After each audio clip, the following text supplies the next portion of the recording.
Oggi parliamo di bacchette. Questo strumento non solo ha un ruolo funzionale all'interno della cultura cinese, ma sicuramente è investito anche di un significato tradizionale, storico e culturale. Le origini di questo strumento sono antichissime. Parliamo di primi ritrovamenti datati al 1200 a.C., anche se poi la vera diffusione dell'utilizzo di questo strumento è datata intorno al 600 d.C., a causa probabilmente di un cambiamento nella lavorazione di alcuni cereali che portò la popolazione cinese a preferire le bacchette al cucchiaio, che era il principale strumento precedentemente utilizzato per mangiare. Non solo però la diffusione delle bacchette è motivata da fattori funzionali, infatti c'è anche una motivazione più culturale che può essere rintracciata nel pensiero di Confucio, il quale sosteneva che strumenti quali il coltello, ad esempio, fossero strettamente legati all'idea di guerra e di violenza e quindi in qualche modo non consoni a un ambiente conviviale come quello del pasto, mentre le bacchette erano sicuramente uno strumento più adatto. Inoltre, anche a livello filosofico, le bacchette hanno un'estremità rotonda e una quadrata, e queste forme sono nella filosofia cinese associate all'idea rispettivamente di cielo e di terra. Quindi questa dicotomia crea un'armonia degli opposti riconducibili al concetto di yin e di yang. Numerose sono le leggende sull'origine delle bacchette e sulla loro diffusione. Una di queste è ambientata nella dinastia Shang e narra di un re molto esigente che sta per mettere a morte uno dei suoi cuochi per aver cucinato una pietanza troppo calda, e quindi la concubina del re, per scongiurare la morte di questa persona, decide di onorare il re servendogli il cibo direttamente con i suoi spilloni di giada. Il re rimane molto colpito dalla finezza e dall'eleganza di questo gesto e decide di continuare a consumare le sue pietanze in questo modo anche in futuro. E da qui l'origine delle bacchette.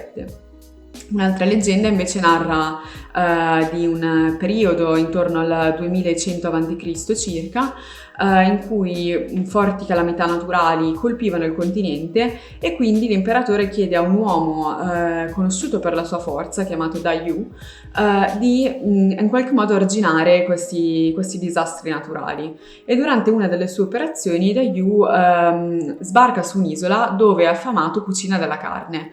Poiché però il cibo era troppo caldo per essere consumato con le mani, si serve di 2 ramoscelli. E poi quest'idea, considerata geniale, si diffonde per tutto il paese, diventando quindi, dando origine alla tradizione dell'utilizzo delle bacchette per mangiare. Bisogna anche ricordare che ci sono delle regole di Galateo legate al concetto di cortesia intorno all'utilizzo di questo strumento. Un vero e proprio set di norme che sarebbe bene osservare quando si utilizzano le bacchette. Alcune di queste sono legate allo scongiurare l'idea della morte, quindi ad esempio non infilzare il cibo con le bacchette perché si è convinti che il cibo abbia una vita propria e quindi rimanda alla morte, o non lasciare le bacchette impiantate nel piatto o adagiate sul piatto una volta finito il pasto, perché anche questi sarebbero rimandi funebri. Un'altra regola che sarebbe bene osservare, che è anche più simile un po' a un concetto che abbiamo anche noi in Occidente, è quella di non indicare le persone con una bacchetta, ovviamente perché sarebbe maleducato.